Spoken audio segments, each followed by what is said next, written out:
Hey, welcome to the Segue. The best thing that happened to you on a Thursday. That's right, recording live, social distantly. Yeah, really socially distant, because you're in North Carolina. Yes, I am social distancing in North Carolina, just for people that might be giving me the shame on you thing.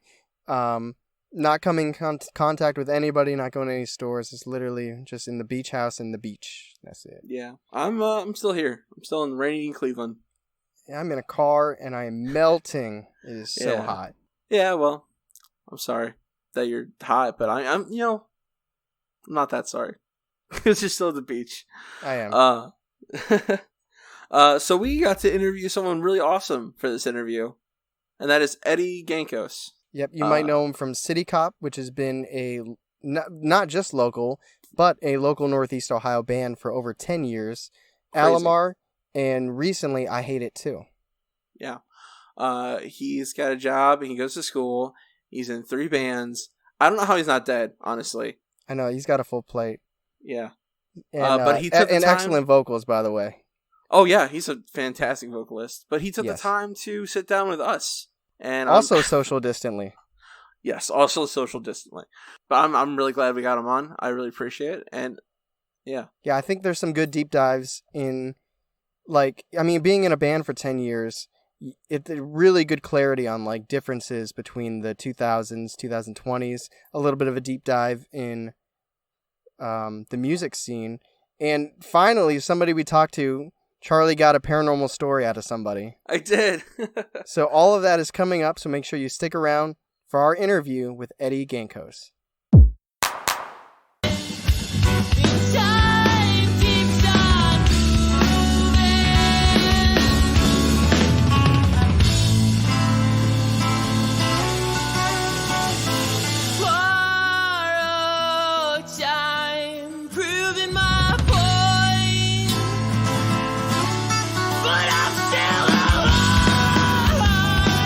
Okay, so we have the honor of talking to Eddie Gancos from multiple bands, right, Eddie? It's 3 at the moment, but yeah, I've been in quite a few.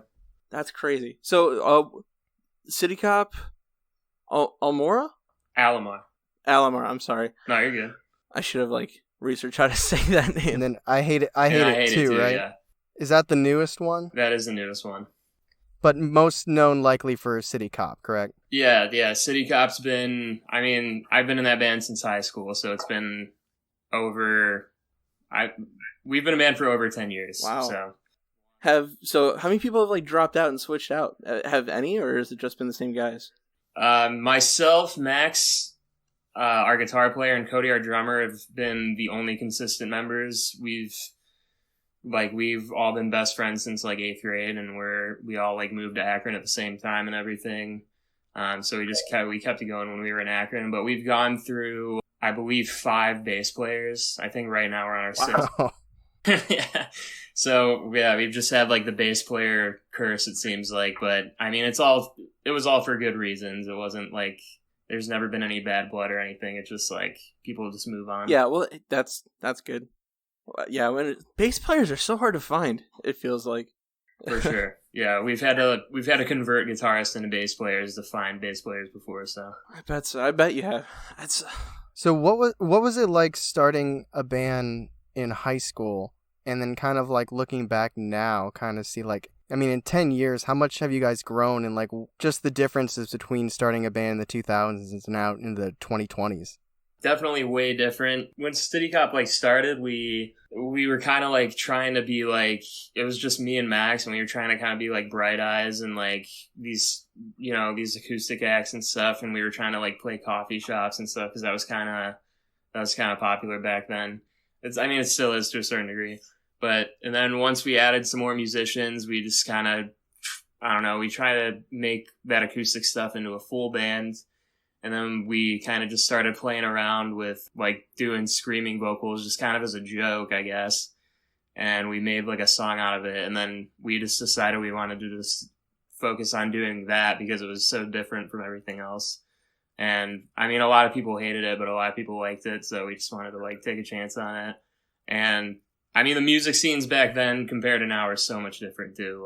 People now I think are way more respectful and open to hearing different kinds of music, and like the scene is just way more welcoming now than it was back then. Back then, if you didn't, dress or sound like the people that you were playing to, they just kind of wrote you off and didn't really care.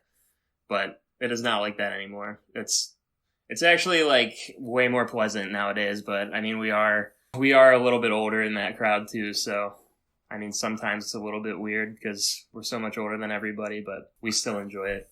Definitely way different. I know exactly what you mean. Like, I wasn't playing music in 2010, well, off and on with the band, but I think I'm older than you still. I think you're about Tyler's age.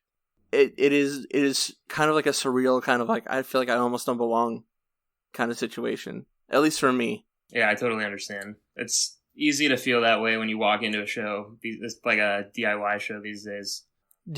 When you go to a DIY show, do you kind of just do your own thing, or do you see these like young teenage bands? Do they ever come to you guys with like questions, or do you ever kind of offer them advice, or is it kind of you do your own thing, I do my own thing?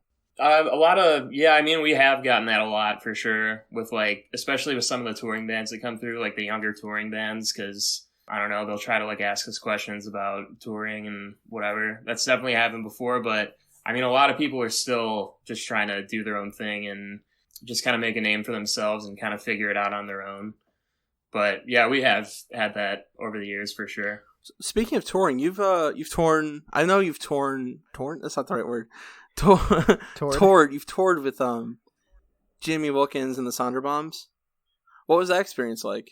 I've toured with Jimmy solo, and it was great. Jimmy recorded the latest Alomar EP too. We recorded it together in his apartment, and that was a great experience. And Jimmy and Willow were like the nicest people ever. Always fun to hang out with. We've known each other for a few years now, just from like playing shows together and everything. And doing the weekend tour with Jimmy was really fun. Jimmy kind of took control of that, so I kind of got to experience it without like booking it myself or anything. So that was kind of nice, and I just kind of followed his lead. Cody, our drummer, toured. He did like a full U.S. tour with the Sonderbombs as like a fill-in drummer, and he's also done like other smaller tours with them. So he's still kind of like a full fill-in drummer for them, like at certain shows or like certain tours that they need him for and stuff. But yeah, the whole experience was really great. How far out have you guys toured?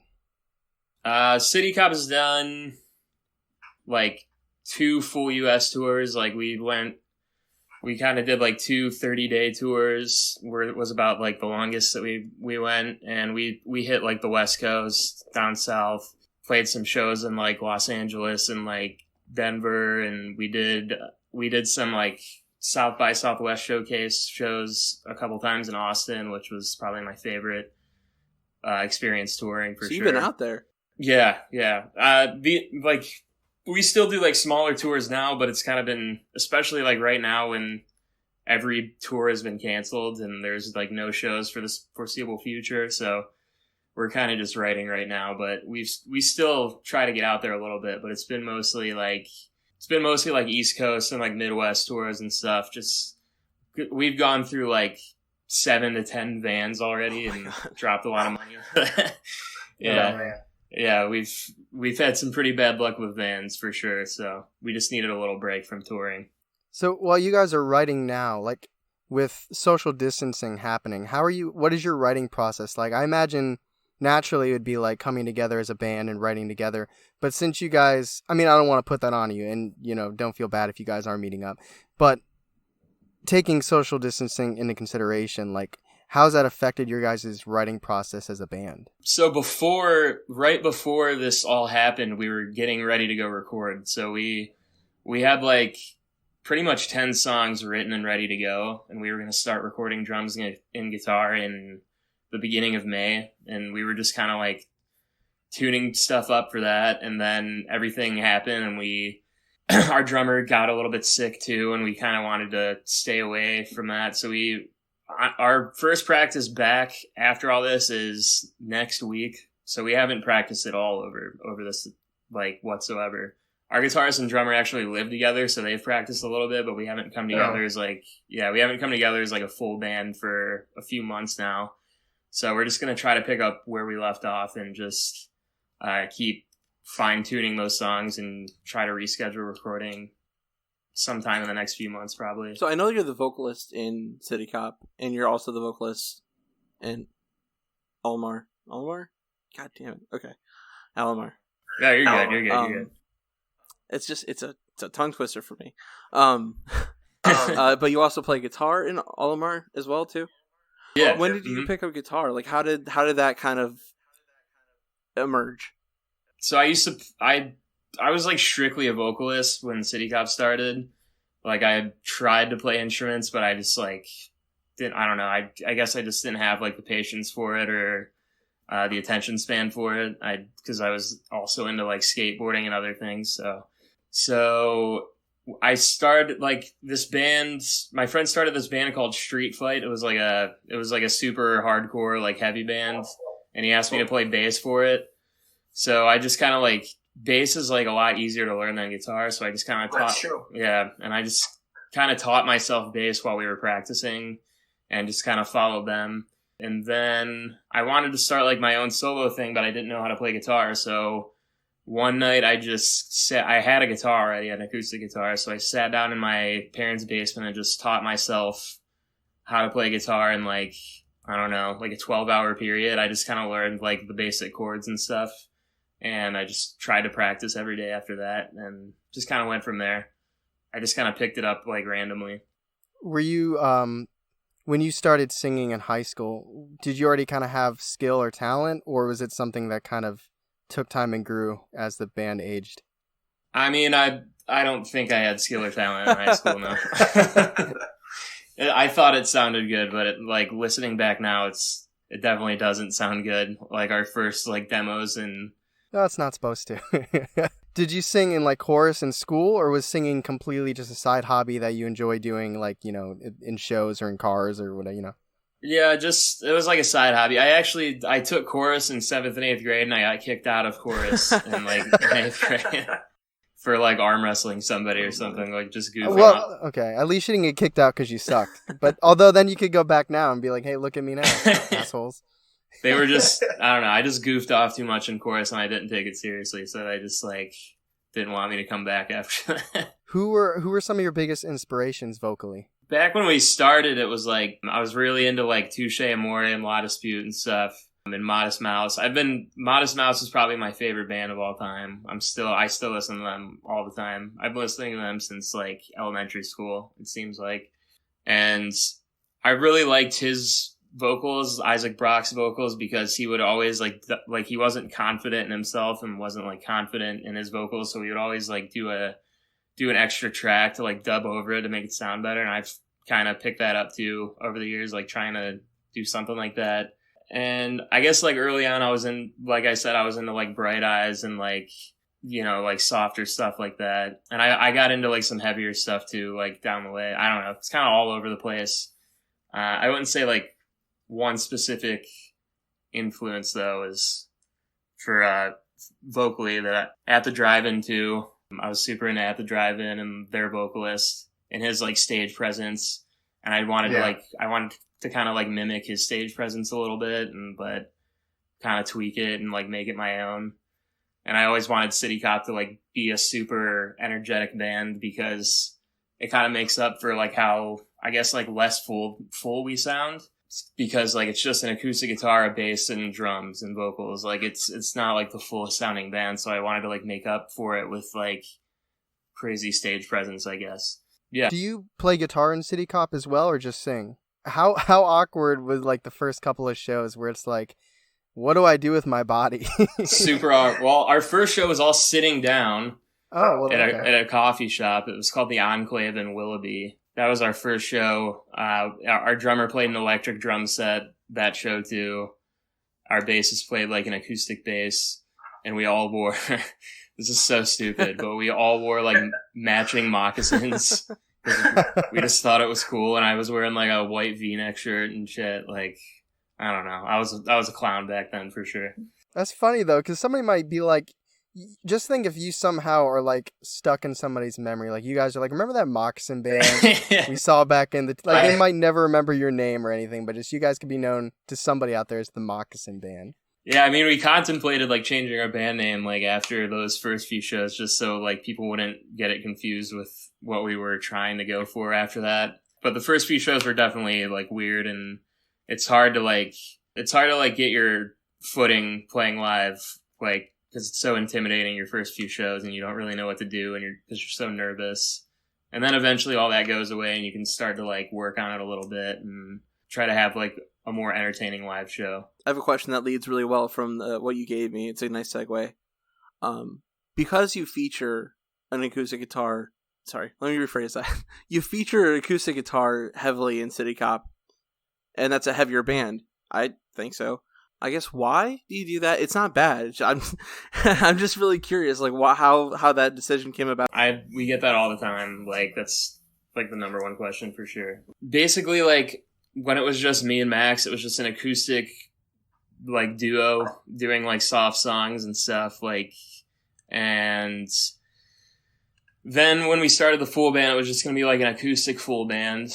And then once we started to get a little bit heavier with it and just experimenting more, we like contemplated doing electric guitar, but we wanted to just keep it acoustic just so we can be different from every other band that was like playing that kind of music. I guess a lot of people think it's a little bit gimmicky, I guess, but we just wanted to kind of stand out a little bit because, I mean, there's so many bands that play that kind of music that are just like forgotten after like a couple years just because they all just sound the same to each other, I guess. And we just didn't want to be like that. So we just stuck with the acoustic. Like I said, we tried to go electric a couple times, like practice with it. It wasn't the same. Like we just wanted to keep it how it was. Right. And yeah, we were just so used to it and comfortable with it that we just wanted to keep it how it was. And it's been like that ever since pretty much. So what was it like starting a band? Because it's like one thing, like around where we are now, it's like starting a band in high school in Akron is one thing. But for people that don't know, like us coming from Ashtabula, and you specifically Jefferson, correct? Like very rural, very, very rural. So like what was it like trying, because I mean, you know how hard it is to get people to come to shows in Akron when the venue's like 4 or 5 minutes away. And I don't know about you, the closest like store to my house was a Walmart, and it was like 15 minutes away. What was it like in a rural area starting a high school band? I mean, pretty difficult. There were not many people in Jefferson were playing music. There was one band called Oh My Word that played in Jefferson, and they got a little bit popular around the area and stuff. And they honestly kind of like inspired us to like start playing music because it was working out pretty well for them. They started throwing shows at it was a roller rink somewhere. The Roller Den in Ashtabula? Not that one. It was a different roller den. But they started having these. There's actually a video of it online somewhere. They would throw these shows there, and they were just huge. Like hundreds of kids would come out because it was like, you know, these kids don't go to concerts or anything because they live in Jefferson. So it was something to do. So they would draw like hundreds of kids. They would sell hundreds of T-shirts. And that was like crazy to see for me. And I wanted to like kind of be a part of that, like just starting out playing music myself. So that kind of kept me going, playing music in Jefferson. We played the talent show a couple times. Bad idea. Sucked. Just completely sucked. Did you ever play Geneva on the Lake? Well, yeah, we played the Cove a couple times. I was going to ask if you played the Cove. I've been there a couple times. Pretty bad too. Yeah. The one time we played the Cove, they made us play last after like this cover band played for like 4 hours. Okay. And they made us play after that at like 1 a.m, and everybody's just hammered at the Cove, like all these old people, and they're all like old people and bikers. Yeah, they're all like screaming at us to play covers and like throwing shit at us. They were telling us to play Godsmack and shit, and they were like, some people were booing us like at the bar, and we were like, this is terrible, and we just stopped. So yeah, the Cove was a bad experience. They asked us to play Winter Formal because they wanted a band for Winter Formal at Jefferson. Oh wow! And we said yes, which would have been horrible, but Winter Formal was canceled, thankfully, and we didn't have to do it. So that's That's probably my favorite thing that's ever happened. A cancellation. Like, what kind of set list would you guys have come up with for winter formal? No idea. Like, they wanted us to play originals and stuff, and I was like, What? Oh, okay. Well, that's good at least. You would have got expelled. So, yeah, Jefferson was kind of tough, but we got asked to play in Ashtabula at a house show, and it was kind of like thriving in Ashtabula. Like, there were so many like little DIY house shows around there, and like this little like punk community there. So we played a few shows there, and we were just like, holy shit, like this is great. I want to keep doing this. Like, so we just kept playing shows there, and eventually we made a lot of friends there and kind of became part of that community. And we kind of just like, I don't know, we kind of left Jefferson behind. Like, we still went to school there and lived there, but we knew that there was nothing there music wise that was going to be good for us. So we just kept playing shows in Ashtabula and just went from there. So is that kind of how you got involved with like the Akron scene too? You kind of like it became like connected, or was that a different story? I mean, I started booking shows in Ashtabula after a while, like after I got more familiar with it and like how to do it and how to do it right, after like learning from people that, you know, have done it before me. We just wanted to get out of Ashtabula, like collectively, like all of us. We were just kind of over it. We've pretty much done all we can do there.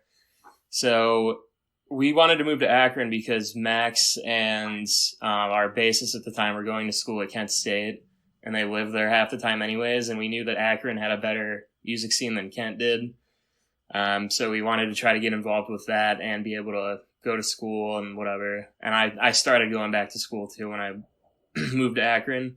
So we pretty much started throwing shows in Akron before we even knew anybody. Like, people would drive out from Ashtabula and Cleveland and stuff to come to the shows, and those were like the only people that were there. It was like nobody from Akron. It was just like our friends from far away. And then like Akron kids started finding out about it and everything, and they would start coming. And then I started a Facebook group, the Akron DIY Shows group on Facebook, and that kind of... You started that group?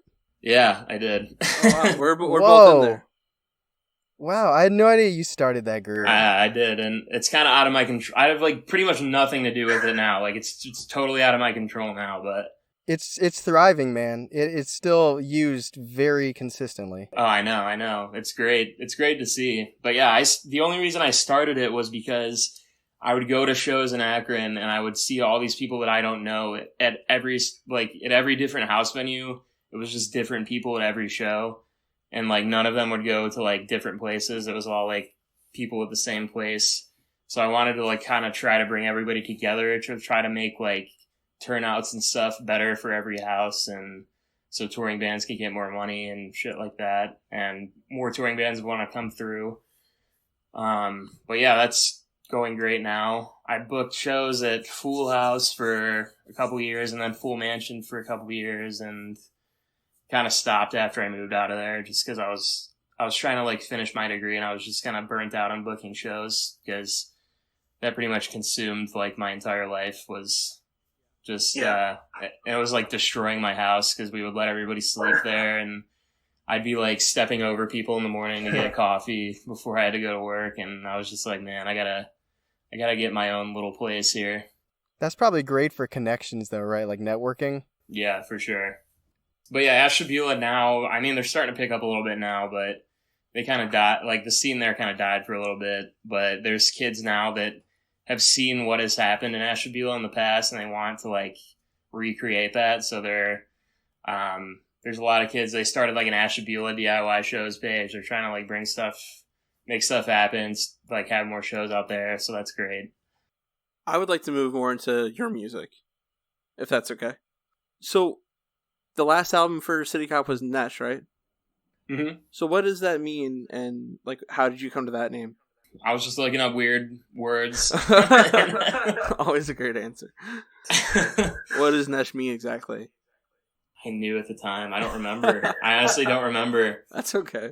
It was something about like, I don't know. It's something about like cold weather or something, but it like a really weird term for like cold weather, and it just kind of like fit like the mood of the album, and I also just like liked how it looked and sounded, because like we just could not come up with an album name like at all. We were trying for like weeks, and I just like found that, and I was like, let's call it Nesh, and they were a little bit skeptical at first, but I was like, do you guys have any better ideas? And nobody did, so. We went with Nesh, and now we all like it now. So, what's your songwriting process like for you personally? I guess I should say lyric process. I usually just write like, I mean, it's like 50-50. Like sometimes I'll just write a bunch of lyrics, like if I'm at home, just not doing anything, and I'll just try to like come up with a decent amount of lyrics, and I'll write them like on my notes on my phone and stuff. And also sometimes if like I can't come up with anything, I'll just like sit and practice and come up with a melody for the song, and I'll write lyrics that way.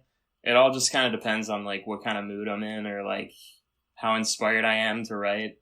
Because sometimes I'm not inspired at all, and it's just hard for me to come up with anything. So, do you do anything to kind of fight the writer's block when you're having trouble feeling inspired? Yeah, usually I'll just like go outside or go on a walk, or I don't know, ride my bike or something, just to like get out of the house and like clear my head a little bit, and that usually helps a lot. It's kind of hard for me to like clear writer's block, just like being like, all right, I give up. I'm just gonna like go on Facebook or something or watch TV. Like I can't do that. So I gotcha. I always like looking up interviews with some of my heroes. Like I really love Tim McElrath from Rise Against. So sometimes I'll look up an interview with him, and just hearing them talk about their process or whatever, I feel like that's always kind of gets my head back in the right mind space. Yeah, that's a good idea, actually. I should probably try that. So I have not done that or thought of that before. So Alomar has two songs that I really, really liked. Was I Am the Lion, that's my favorite, and Fear Not. They have a pretty similar pattern to the guitar. Is that on purpose? Is it like a dual kind of piece, or is that just because it was kind of like an accident? Like I just I wrote I Am the Lion first, and I really liked that. I don't know, I liked the way that song progressed, like with guitar and stuff, and it was just catchy. And then I wrote Fear Not first, and that was like an old song. And then I wrote I Am the Lion like a few years after that, and I was like, man, I like this, the rhythm of this guitar, like I like this a lot. And then like after I recorded it, I realized it was pretty much the same riff as Fear Not. So now when I play it, I was like, shit, this sucks. So now when I play it live, I just like put the capo down like one fret, and I'm like, all right, it sounds a little bit different now. So. I mean, Rate Me and It Smells Like Teen Spirit have a really similar riff. Yeah. I mean, it happens. Like, yeah, you're amongst good company. So you got CityCop, Alomar, school, work, and then you decide to do I Hate It Too. Yeah. How do you balance all of this? And has anybody kind of come to you and been like, are you good? Like, you able to tackle all this stuff, or are your bandmates cool? I'm assuming they're cool with everything, but like, have you had conversations or anything like that? I mean, my bandmates don't really care. They're just like, if he wants to do it, whatever. I mean, my girlfriend definitely is like, you should probably chill out a little bit because you're just taking on too much stuff. And I'm just like, yeah, I mean, I agree. I definitely am. I mean, I'm almost done with school. Like, I obviously went to school a little bit later than everybody. So I'm almost done with that. CityCop's kind of slowed down a little bit just from all this happening. Alomar I can do like on my own time. Like whenever I am inspired to do Alomar, I'll do it, and I'll start writing songs or play shows or whatever. But like I can take a break from that anytime because it's just me, which is kind of nice. And I Hate It Too is supposed to just be like, it was honestly just supposed to be like a recording project.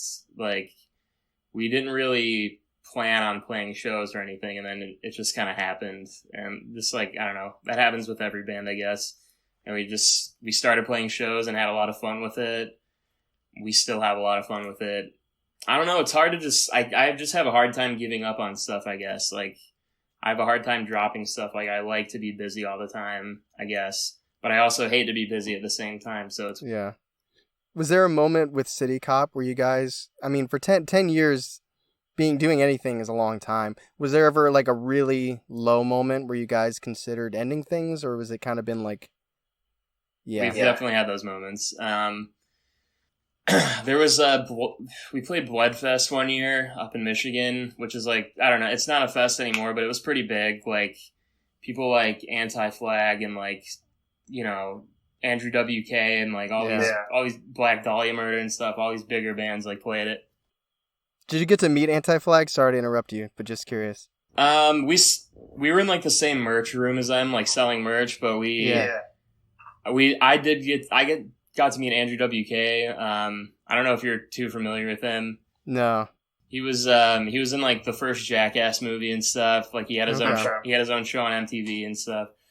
So that was from like when I was like a kid. He was pretty big for a little bit. So I got to meet him. He was like surrounded by security guards, like staring at a pond, and I just kind of went up to him and asked for his picture and stuff. But yeah, that second Bloodfest we played was kind of low because we were all just kind of having a bad day and we just weren't feeling our best, I guess.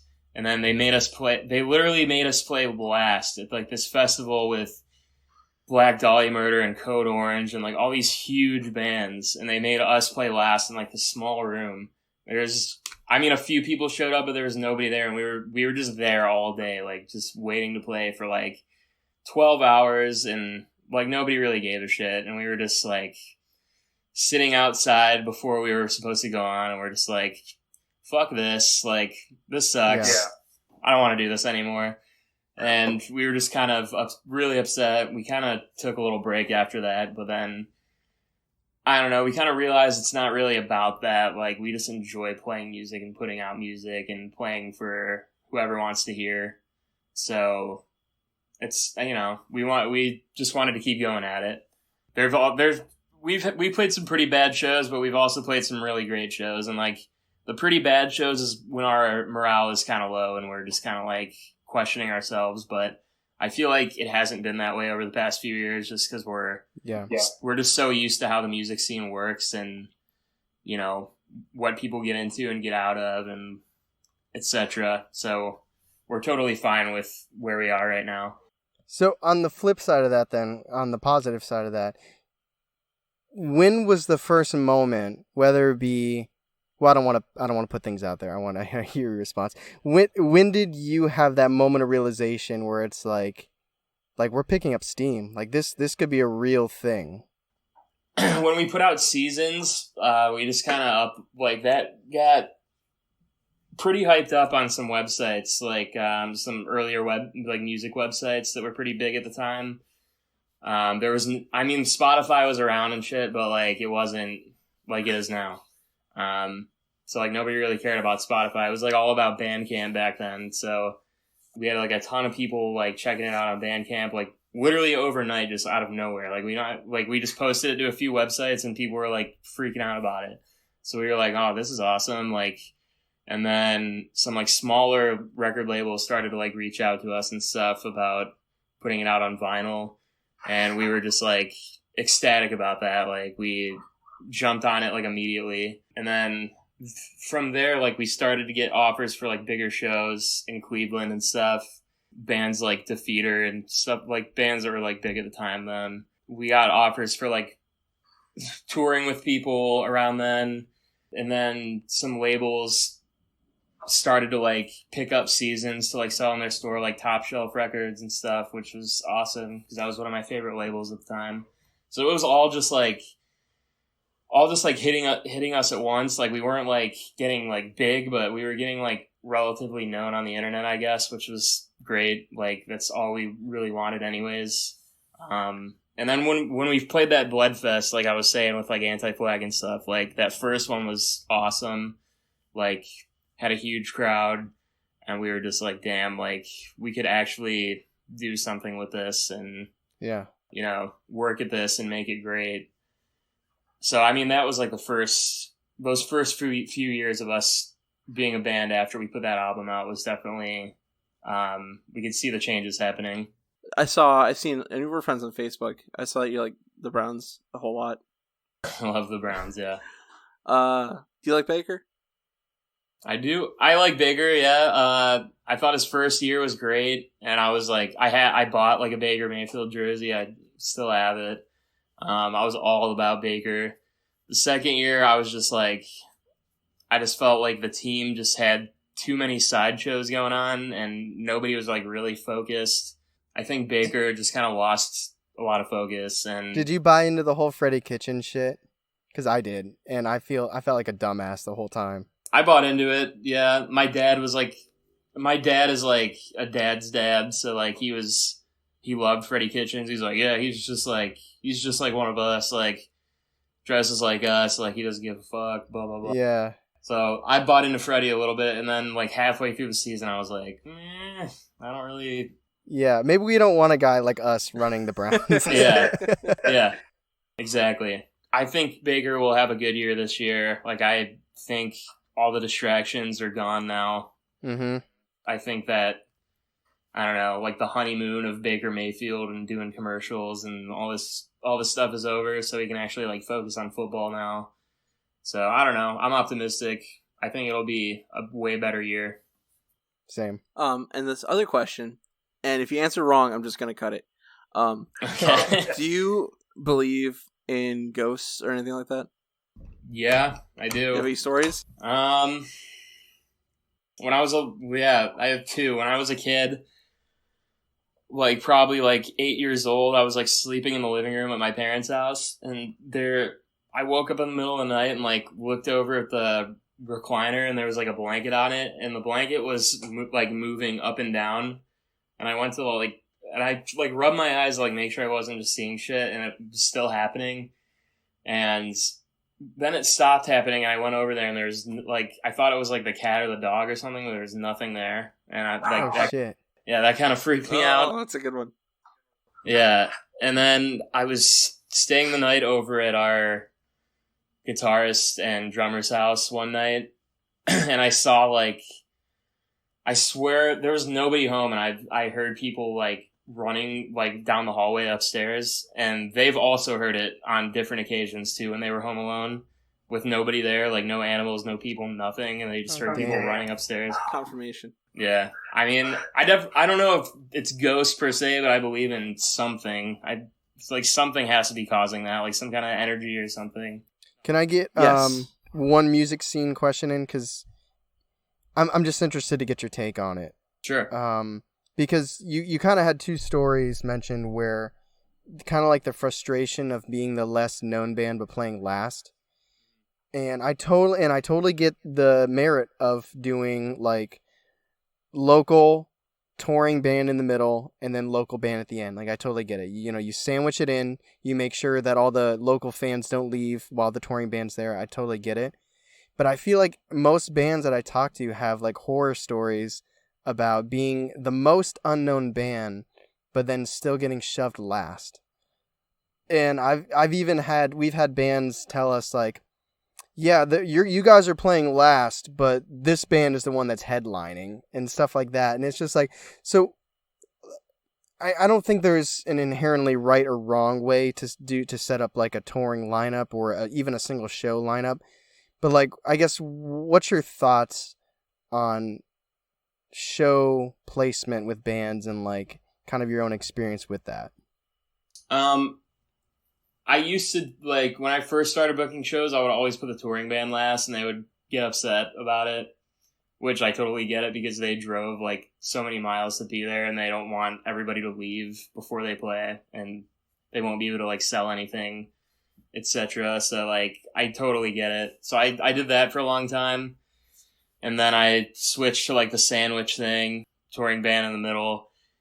At first, I didn't really care what locals I put first or last. I was just like, whatever, like, we'll put this local first, this local last.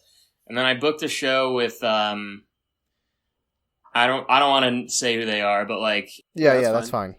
It was a bigger local band, and I put them first, and they brought this huge crowd, like, a ton of kids, like 50 kids to this house show. And they played first, and as soon as they were done, all of those kids left. So there was Nobody watching the touring band, nobody watching the last band.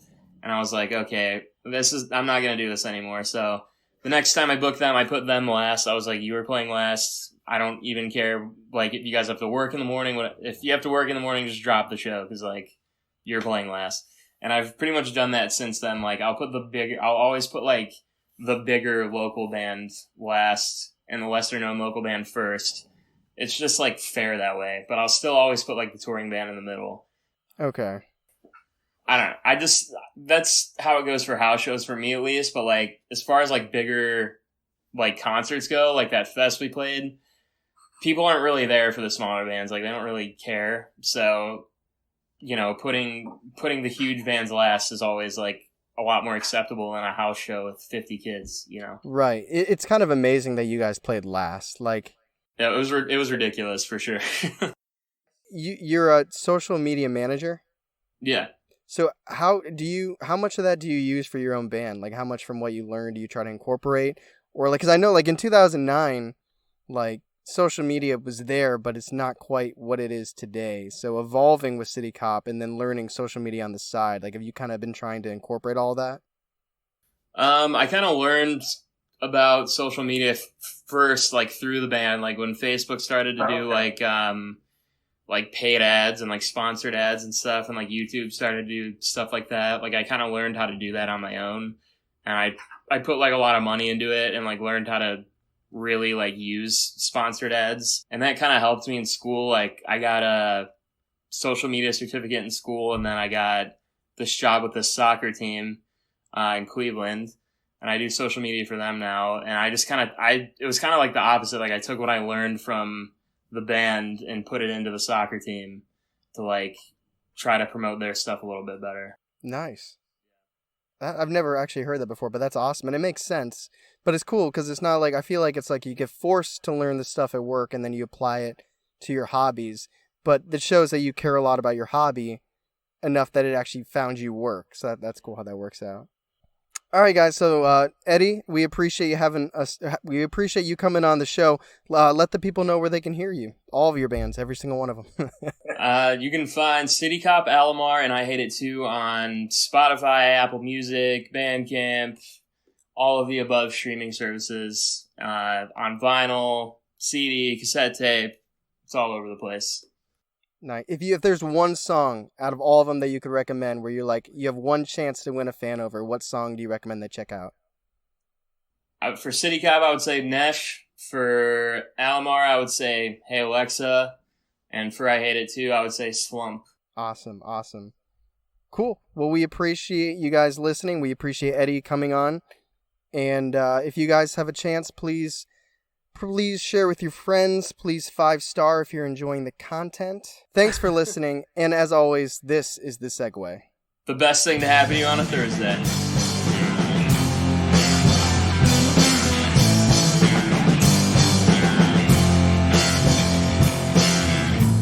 Charlie, I was waiting for you to say something. Oh, I don't have anything to say. I didn't set him up yet. Oh, I thought. Oh, fuck. Okay. Yeah, don't forget to 5-star. Fuck. Leave a review. Mind. All the God. bullshit. All the bullshit.